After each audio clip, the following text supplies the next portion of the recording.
Dernière vidéo de ce cours d'introduction à la mécanique quantique. Dans cette vidéo, on va voir le problème du puits de potentiel rectangulaire infini. Alors, qu'est-ce que c'est que ce problème? On va considérer un potentiel qui a l'allure de la fonction dessinée ici. C'est-à-dire qu'on a une valeur de l'énergie potentielle qui est nulle entre 0 et L, et qui est infinie à l'extérieur, c'est-à-dire à gauche pour x négatif et à droite pour x supérieur à L. On va placer une masse dans ce puits de potentiel. Et on va essayer d'étudier les niveaux d'énergie accessibles par cette masse. D'abord dans le cas classique, puis dans le cas quantique. Dans le cas classique, c'est assez simple. Dans le puits, l'énergie mécanique de la particule, c'est EC plus EP. Or, EP est nul. Donc, on a E égale EC.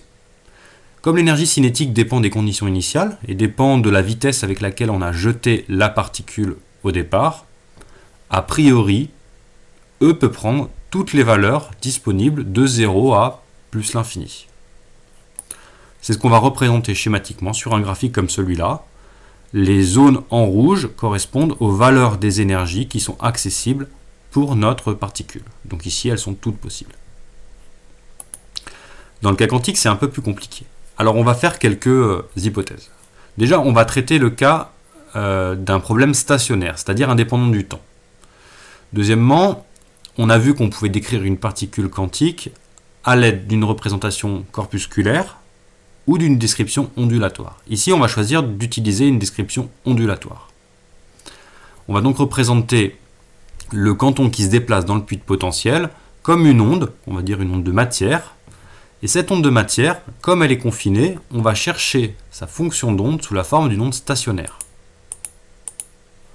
On comprend, par analogie avec les cordes vibrantes comme on a vu en début d'année, que si notre onde de matière se déplace vers la droite, lorsqu'elle va heurter le bord du puits, elle va se réfléchir vers la gauche, elle va heurter le bord du puits à gauche, elle va se réfléchir vers la droite, etc. etc.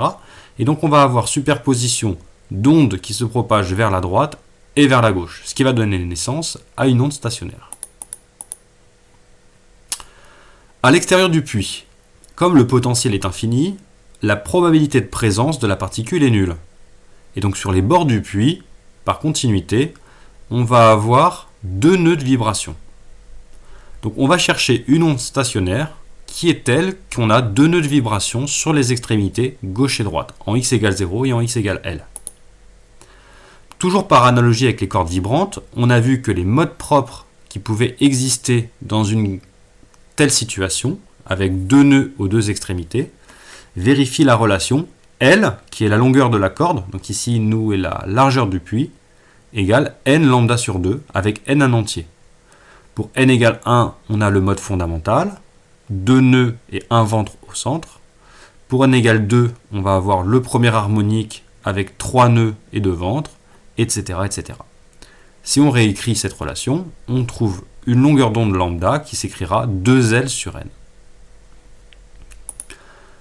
Alors le but, c'était de calculer l'énergie de la particule qui se déplace dans le puits. Cette énergie, c'est EP plus EC.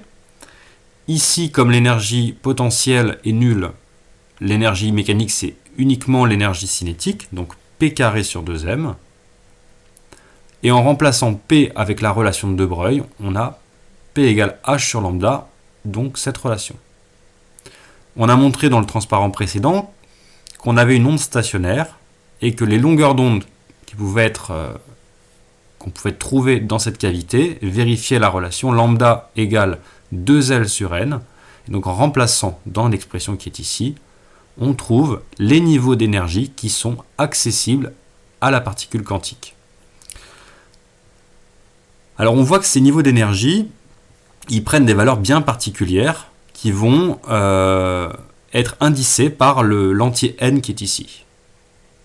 Contrairement au cas classique, toutes les énergies ne sont pas atteignables dans ce puits par le quanton. Il y a certains niveaux d'énergie bien particuliers qui ont été atteints. Qu'est-ce qui a créé cette quantification des niveaux d'énergie? Eh bien, c'est le confinement du quanton. Le fait d'avoir réduit l'espace dans lequel le quanton se déplace, c'est ce qui nous a amené à considérer des ondes stationnaires. Et donc c'est ça qui a amené à la quantification des niveaux d'énergie. Si on représente ces niveaux d'énergie sur un graphique comme on l'a fait tout à l'heure, voilà ce qu'on obtient.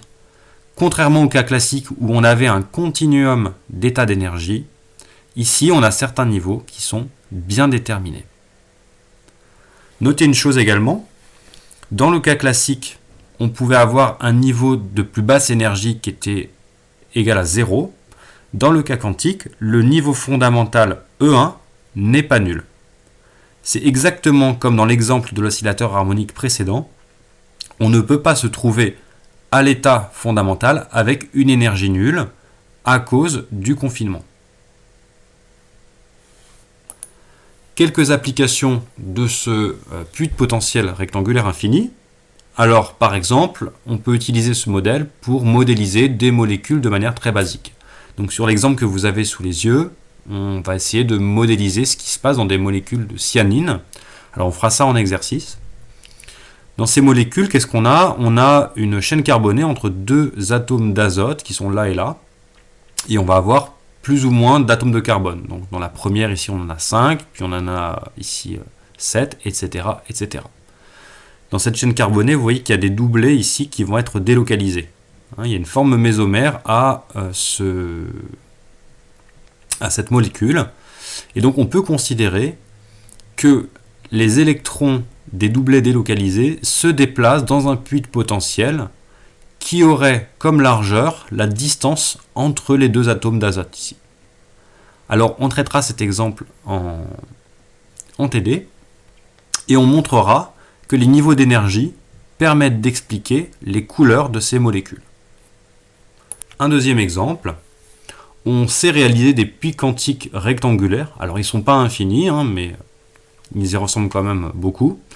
On sait réaliser des puits quantiques rectangulaires à l'échelle atomique. Donc là, vous avez un puits fabriqué avec différents alliages. Vous pouvez voir ici la largeur du puits, 60 angstroms, donc on est sur quelque chose quand même de très petit.